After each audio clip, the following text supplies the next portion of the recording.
unlike Terry, we haven't gotten to the flight pieces yet. But still is handicapped, though. Right? Yes, it is handicapped. Yeah. That is correct. Yeah. And so we will evolve to that at some point. Yeah. But right now, we just want to stay right where we are and let the membership get used to the process and really enjoy it. This was our inaugural official tournament that we had. So right, and it was out at Weisinger Hills, too. The tournament was correct. Correct. Yeah. That was the first one. Yeah. Good course, man. Oh, man, beautiful course. And they really had it looking good. They were great hosts.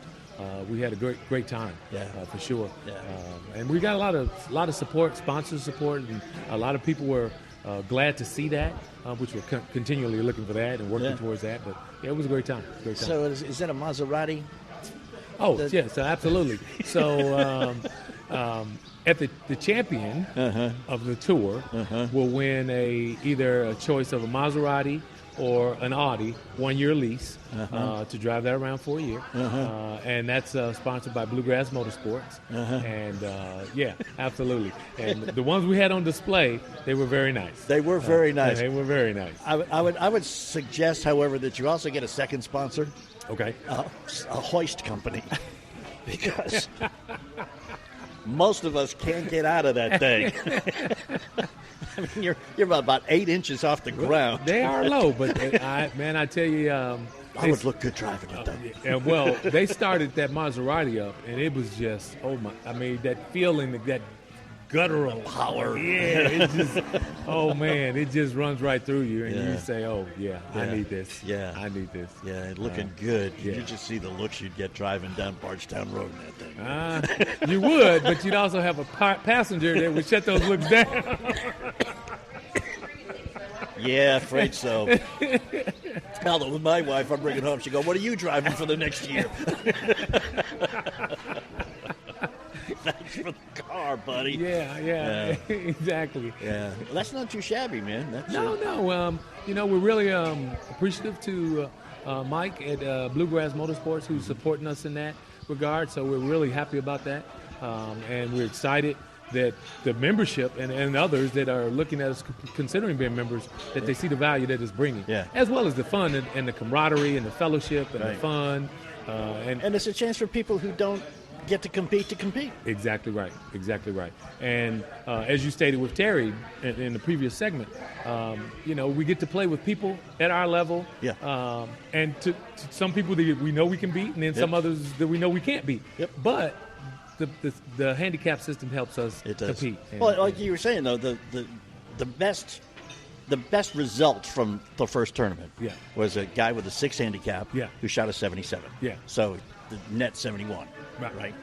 Well, no, he shot at 86 and it netted 85 and netted to 77. Oh, okay. Yeah. But still, he's in 16th place. Yeah, exactly right. He's got the best handicap of anybody in the organization, and he's not winning. Yeah, so he's not running away with it, and it incentivizes the higher handicap people to play, get better, practice, and put some effort into it. There's that P word.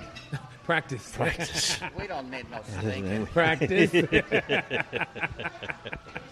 Oh man, but no, I mean, it might even encourage a few people to take a few lessons. Yes, and we have created a pathway for that as well. We have partners with the Shawnee Golf Course, and their pros at Shawnee, and then we also have a relationship with Bobby Cook Golf Academy. Oh, that's right. That's the first place we did this year was at a Bobby Cook Golf Academy. Exactly right. And Bobby Cook, I didn't realize this, man. And mea culpa. I should have done some better research. But he's been a PGA Tour professional. He's played in some of the biggest tournaments in the world. Yes, man. He has. A couple years ago, he was over in Ireland. Yeah. And he's got the clubs. You get a tour of all the bags, the Bobby Cook golf bags there with the sets of clubs, and these are the clubs he used to win this, and these are the clubs, and I could never understand that. Maybe you can understand this, but I don't know if you read those golf newsletters that come out with the what's in the bags. It's like, why do I care what clubs Rory is using? Because he can hit them so much. I know, first off, they're blades, and I can't hit blades. True.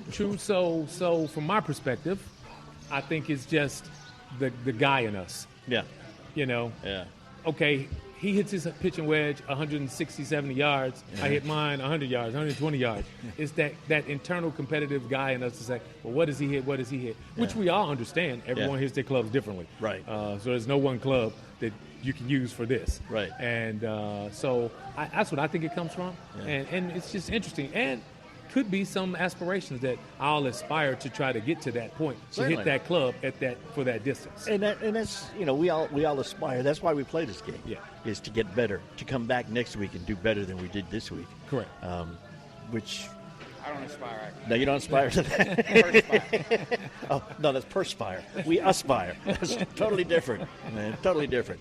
But yeah, I mean that's one of the reasons why you like to compete, because once you feel you have gotten better, you like to test yourself. Again, it's a guy thing. Yeah, right. Exactly right. You just want to test yourself against other people. Right.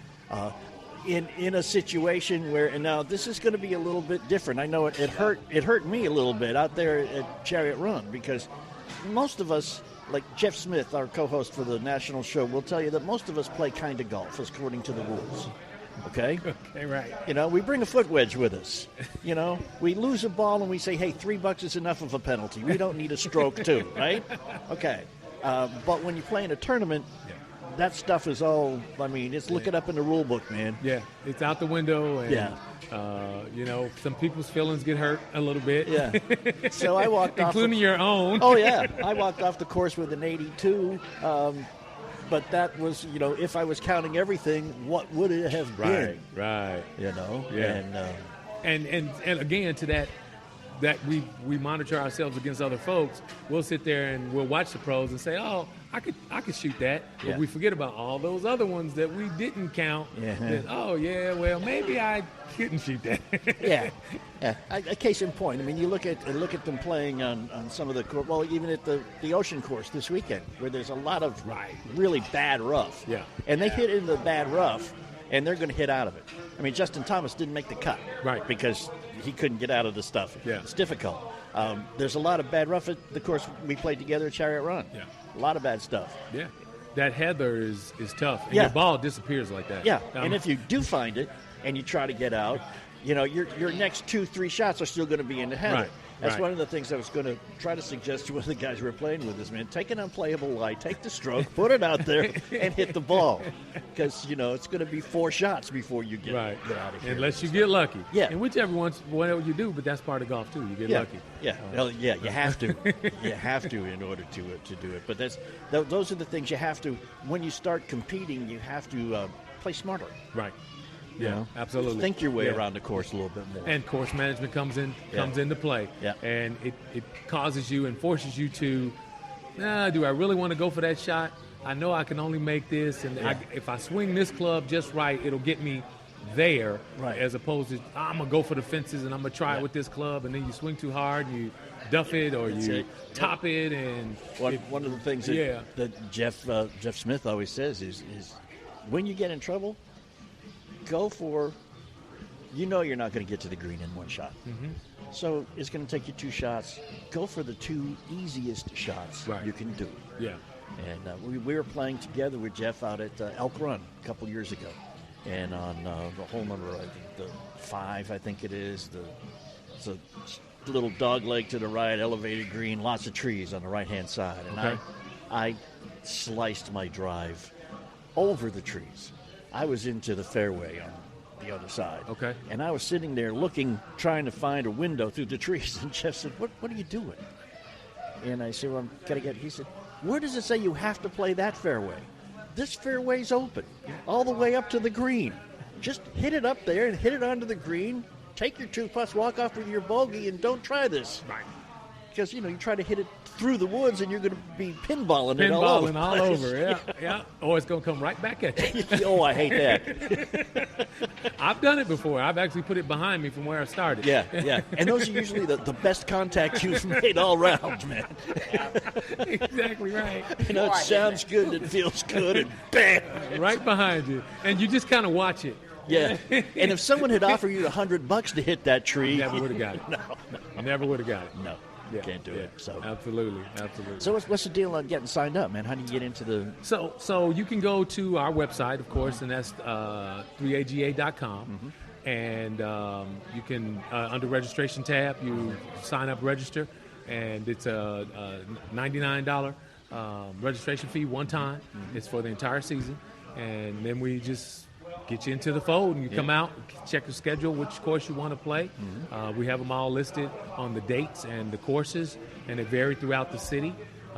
And you pick which course you want to play and come on out. Is it like a scramble format you play, or is it tee times? Well, it depends on the course, because as we've set those courses up, some are giving us shotgun starts, some are giving us, I think they call it crossovers, where you do 9 and 18, and then some of them are tee times. So it just depends on the course, what they have open, and how it works out. We try as much as we can to get the shotgun, just to make it a little faster, move the field along, and not eat up everybody's day as much. Yeah, that's true. You don't want to take 8 hours to play, 4 hours worth of golf. When you put the groups together, are they grouped by handicap or? No, it's a random grouping. Almost first come, first people to sign up. I got you. Here's the first 4. Here's the next 4. Here's the next 4. Now we will look at it based on some of the handicap pieces and say, well, we know this guy is a high handicap, so he's going to play a little slower. We don't want 4 high handicaps together. Right. So we make some adjustments according to that.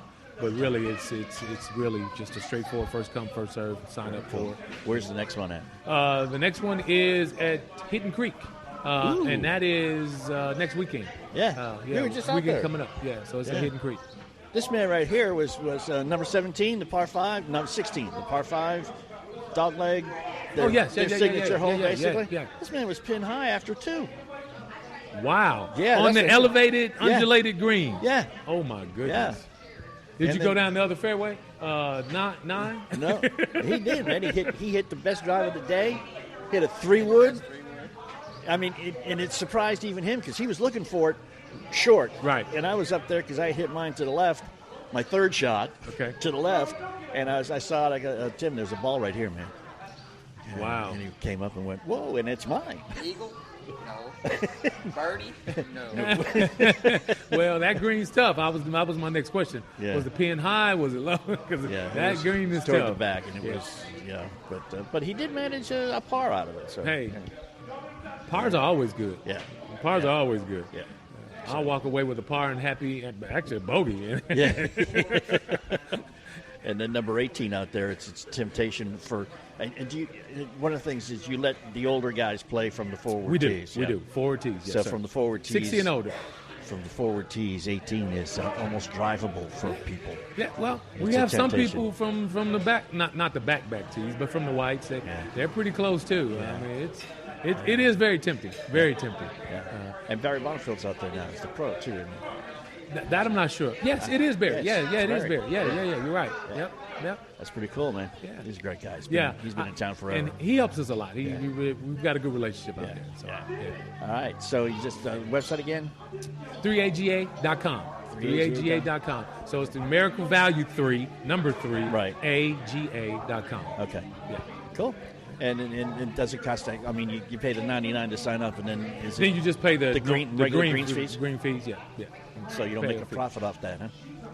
You don't upcharge, man. Come on. It's a little bit, but nothing that I mean, it's really trying to help us Yeah. keep things going. I mean, it's No problem. Get more interest. right. Yeah. Yeah. Yeah. So that's great. And again, because you've got, what you say, 8 events left, or Well, we have 7 now. 7, okay, now. 8 Right. totals. 8 total, right. But still, it's not too late to get in, because Oh, it's only absolutely not. the best 5 that Best count. of the 5, exactly right. And you can play all 8 if you choose to do so. Yeah. We don't have a problem with that. Yeah. Well, it's too late to play all 8. Well, yeah. Well, okay. Yeah. For now, yeah, you can play 7 and beyond. No, can I just give you my scorecard for the last time I played Weisinger, and we'll just count it that way? Yeah, and I'm glad you said that. We have one main scorekeeper, so everyone reports their scores to that one person in your foursome. You have one lead scorekeeper, and then, of course, you have to verify and sign it when Right. you turn it. So we require both signatures Right. when you submit the cards. And the scorekeepers, are they susceptible to polygraph tests or random tests down the road? Or Well, we make sure they don't have pencils. I mean, erasers on their pencils.